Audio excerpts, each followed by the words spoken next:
going on with the sincerity. You look like a girl. I was flexing as much as I could. I think I'm pretty strong. No, not really. But I was told that my pecs feel like a meatball. So thank you, Edwin. I'm going to go hit the gym.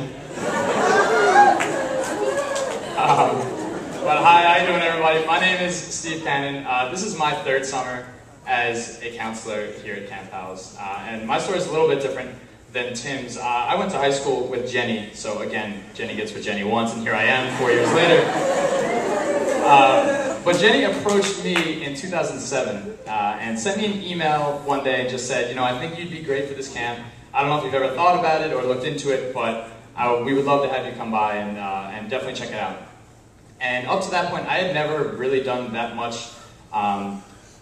Definitely nothing with Special Olympics. I hadn't really volunteered that much, and I had never really thought much about Camp PALS. I knew that the organization was in our high school, and I knew that the camp was great, but I really hadn't looked into it too much. So I did some research, and I definitely respected what Jenny had suggested for me and the fact that she reached out to me. And I took a risk. I was very nervous. I didn't really know how the week would go. I was nervous as to what kind of camper I would get and if I was going to be able to handle it, and just really didn't know what to expect.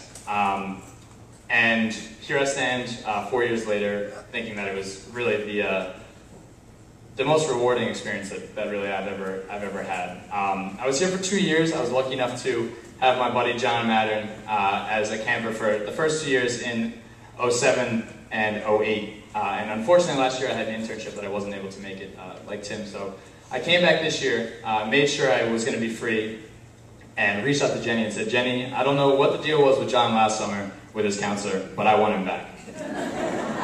And she was happy to oblige. And John and I had a great time this week. And the one thing I want to say regarding the most remarkable and rewarding experience, just the fact that this camp exists, this isn't a camp for individuals or young adults with Down syndrome. This is just a camp.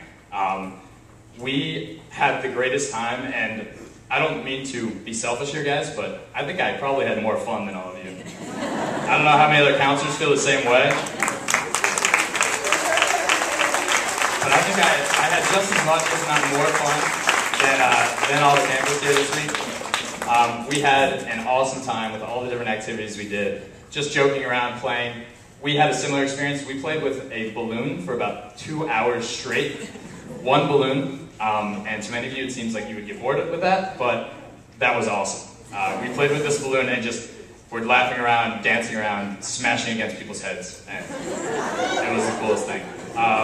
It was a lot of fun. But in terms of actually the rewarding part of the experience, I want to just end with a little anecdote of our bowling trip. To me, the bowling trip really sums up the entire week. And that was on Thursday. We went to the bowling alley, and all the campers had their own lane, and all the counselors were right next to them, and they had their own lane. And so we would right next to each other bowling, in the same lanes next to each other. And whether a camper got 1 pin down or got 10 pins down, they cheered just as loud for one another. They high-fived just as hard, which, by the way, guys, it really hurts.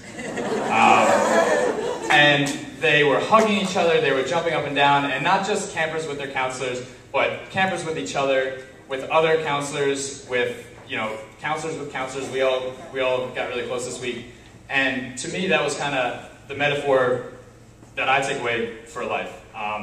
Is so many of us we're so privileged, and we get so stressed out about sitting in traffic or getting a 83 on a test instead of an 88, and it upsets us. But really, what these guys have all taught us is that whether in life, if you're getting 1 pin down or 10, there's so many things to be happy about.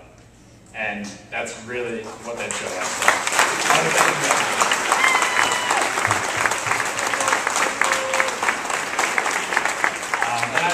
and I do want to end real quick to thank these 4 ridiculously amazing people behind me. So can you guys just stand up for a second? Because you need it.